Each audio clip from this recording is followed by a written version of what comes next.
ঘড়ির কাঁটা তখন দুপুর 1টা ছুঁই ছুঁই। ঢাকার উত্তরার আকাশটা ছিল মেঘলা, হালকা রোদ গায়ে মাখা। ঠিক তখনই মাইলস্টোন স্কুলের ভবনটা কেঁপে উঠল অজানা এক বিকট শব্দে। আগুন, ধোঁয়া আর আতঙ্ক একসাথে ঘিরে ধরল চারদিক। বাচ্চারা তখন ক্লাসরুমে। হঠাৎ কেউ চিৎকার করে উঠল, আগুন আগুন। কেউ দরজা খুঁজছে, কেউ জানালা, কেউ কাঁদছে, কেউ চিৎকার করছে। ঠিক তখনই এক কণ্ঠ উঠে এলো, দৌড়াও, ভয় পেও না, আমি আছি। কণ্ঠটা ছিল একজন শিক্ষিকার, নাম মেহরিন চৌধুরী। আগুনে পুড়ে শরীরের 80% ঝলসে গেলেও নিজের ছাত্রছাত্রীদের আগুনের মুখ থেকে বের করে এনেছিলেন তিনি। নিজে আর বের হতে পারেননি। আগুন যখন থামানো গেল, স্কুল ভবনের 4র্থ তলায় ধ্বংসস্তূপের নিচ থেকে যাকে পাওয়া গেল তিনি তখন অর্ধমৃত। দেহ জ্বলেছে, মুখ চিনে নেওয়ার উপায় নেই, কিন্তু কণ্ঠ এখনো কিছু বলার মতো শক্তি ধরে রেখেছে। বাচ্চাগুলো, ওরা কই? হাসপাতালে নিয়ে যাওয়া হয়। ডাক্তাররা জানান তার 80% দেহ দগ্ধ। চিকিৎসার সকল চেষ্টা ব্যর্থ করে সন্ধ্যা 7:30টায় মেহরিন চৌধুরী পাড়ি জমান চিরবিশ্রামের ঠিকানায়। মৃত্যুর আগ পর্যন্ত তিনি নিজের ছাত্রদের কথা চিন্তা করেছিলেন। যাদেরকে আগুনের ভেতর থেকে তিনি বের করে এনেছিলেন তারা বেঁচে আছে, আর এটাই ছিল তার একমাত্র শান্তি।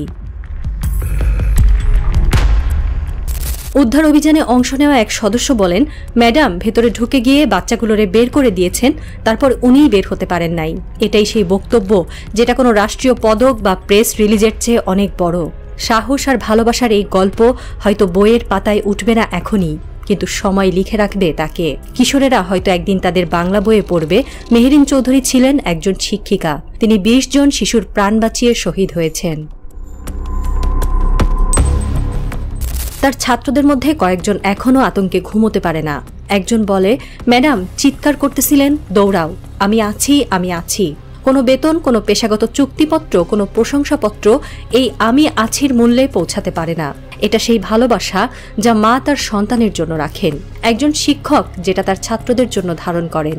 শুধু পরিবার নয়, পুরো দেশ আজ মেহরিন চৌধুরীর জন্য কাঁদছে, কিন্তু চোখের জলও যেন হেরে যাচ্ছে, কারণ এই মৃত্যু কোনো পরাজয় নয়, এ এক বীর গাথা।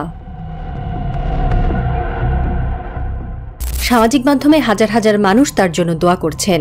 কেউ লিখেছেন, শত শত সালাম সেই মায়ের প্রতি যার গর্ভে এমন রত্ন জন্মেছে।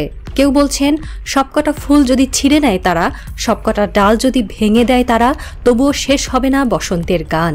এই শব্দগুলো এখনো বাংলাদেশের ঘরে ঘরে গুঞ্জরিত হচ্ছে, কারণ আমরা একটা নাম ভুলতে চাই না। আমাদের বাচ্চারাও ভুলুক না এই নামটা, মেহরিন চৌধুরী।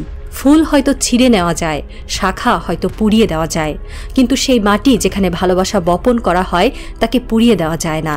সেই মাটি থেকে আবারও জন্ম নেয় মেহরিনদের মতো শত সহস্র ফুল, যারা ভয় পায় না, যারা পেছনে ফিরে তাকায় না। মেহরিন চৌধুরী যেন হয়ে ওঠেন সেই বসন্তের প্রতিনিধি, যে প্রতিটি দগ্ধ বিদ্যালয়ের দেয়ালে দেয়ালে লিখে যান, ভালোবাসা কখনো পড়ে না। তার এই আত্মত্যাগ প্রতিটি মায়ের বুক জড়িয়ে দেয়, প্রতিটি শিক্ষকের হৃদয়ে গর্ব এনে দেয়। আমরা এক মেহরিনকে হারিয়ে হয়তো কেঁদে উঠেছি, কিন্তু তার সাহস বীজ হয়ে গেঁথে গেছে হাজারো মননে। সেই সাহসী একদিন হয়ে উঠবে আগুনের চেয়েও প্রবল আলো।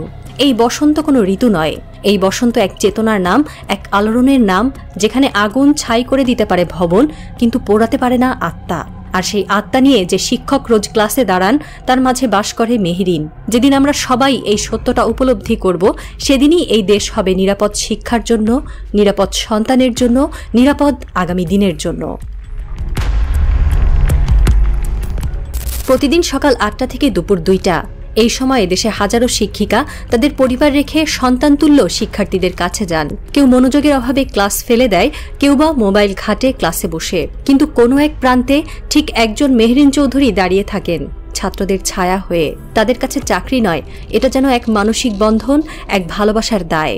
সকালবেলায় নিজের সন্তানের নাস্তা বানিয়ে ছুটে যাওয়া, ঠোঁটের কোণে একফালি হাসি রেখে ক্লাসে দাঁড়িয়ে পড়ানো, এসবই যেন দেশের ভবিষ্যতের ভিত গড়া এক যুদ্ধ।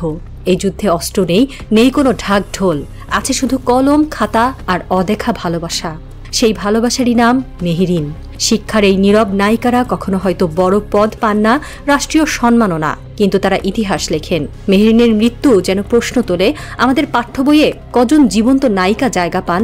একজন শিক্ষক কেবল পাঠ্য বই পড়ান না, তারা সন্তান গড়েন, জাতি গড়েন। মেহরিনরা সেই নায়িকা যারা কোনো ক্যামেরার সামনে নন, বরং কক্ষের গভীরে দাঁড়িয়ে আলো ছড়ান। তাদের মধ্যে কেউ হয়তো প্রতিদিন ঘামে ভেজা শাড়ি পরে আসেন, কেউ হয়তো সন্তানকে বাসায় একা রেখে স্কুলে আসেন, কিন্তু তাদের চোখে থাকে আগামীর দীপ্তি।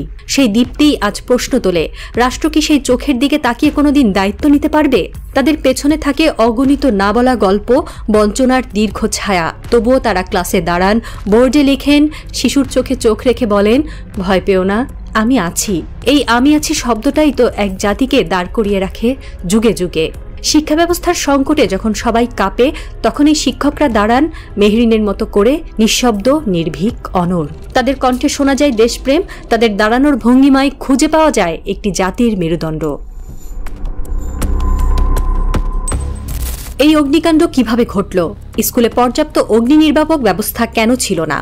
প্রতি বছর কোটি কোটি টাকা ব্যয় হয় নিরাপত্তা ও শিক্ষার নামে, কিন্তু এই টাকাগুলো কি কোথাও কোনো অদৃশ্য করিডোরে হারিয়ে যায়? একটা স্কুল ভবনে যদি প্রাথমিক অগ্নি নির্বাপক বালতিও না থাকে, তবে তার দায় কার? প্রতিরক্ষা মন্ত্রণালয়, ঢাকা উত্তর সিটি কর্পোরেশন থেকে শুরু করে শিক্ষা মন্ত্রণালয় পর্যন্ত এখন দায় এড়িয়ে চলছে। কেউ দায় নিচ্ছে না। মিডিয়াতে চলছে নাটকীয় নীরবতা। এ যেন রাজনৈতিক থ্রিলারের শেষ দৃশ্য, যেন কেউ চায় না আমরা সত্যটা জানি। মেহরিন চৌধুরীর মতো কেউ একজন যেন দরজা আটকে দাঁড়িয়ে পড়ে আমাদের বাচ্চাগুলোর জীবন রক্ষা করেন, আর আমরা পেছনে বসে বসে বলি তিনি তো শুধু একজন শিক্ষক ছিলেন। না, তিনি শুধু একজন শিক্ষক ছিলেন না, তিনি ছিলেন স্বৈরাচার হাসিনার বানানো, রাষ্ট্রের পাপের ভার বয়ে বেড়ানো ব্যর্থতার বিপরীতে মানবতার এক তেজস্বী আগুন। প্রথমে মেহরিন চৌধুরী ক্লাসে ঢুকেছিলেন শিক্ষক হয়ে, তারপর আগুনের ভেতর দাঁড়িয়েছিলেন মা হয়ে, শেষে হাসপাতালের বেডে শুয়েছিলেন শহীদ হয়ে। আমরা তাকে ভুলব না যদি আমাদের সন্তানদের শেখাই এই নামটা, মেহরিন চৌধুরী। এই রাষ্ট্রে যখন কর্পোরেট শিক্ষা ব্যবস্থা লুটপাট এবং অবহেলার আগুনে পুড়তে থাকে আমাদের আগামী, তখন একজন নিঃশব্দ শিক্ষিকার মতো কেউ হয়তো দাঁড়িয়েই থাকেন দরজার কাছে। ঠিক সেই সময় রাষ্ট্রের কর্তা ব্যক্তিরা হয়তো ডিপ্লোম্যাটিক রিসেপশনে হাতে ওয়াইন গ্লাস নিয়ে হাসছিলেন, কেউ কেউ বিদেশে এডুকেশন ট্যুরে ছিলেন, কেউ নাকি স্কুল পরিদর্শনের ভিডিও বানিয়ে ফেসবুকে আপলোড দিচ্ছিলেন। অথচ তাকে হারিয়ে বাঁচে 20টি পরিবার, যারা আজ সন্তানের মুখ দেখে কাঁদে আর বলে, ম্যাডাম ছিলেন আমাদের সন্তানের ফেরেশতা।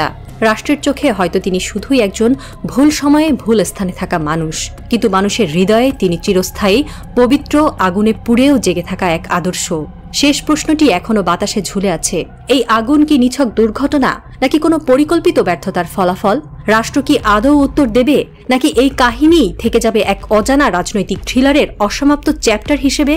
আমরা জানি না, কিন্তু আমরা এতটুকু জানি, মেহরিন চৌধুরী নামটা থাকবে অমর, অক্ষয়, অবিনশ্বর। যতদিন শিক্ষার আলো জ্বলবে, যতদিন কোনো ক্লাসরুমে শিশুরা বই খুলে বসবে, কোনো না কোনো কোণে মেহরিন ম্যাডামের গল্পটা বলা হবে, চোখ ভেজা আবেগে, দাঁতে দাঁত চেপে লুকানো ঘৃণায়, আর দেশটাকে ভালো রাখার দায়ে। মেহরিন চৌধুরী, আমরা আপনাকে ভুলব না।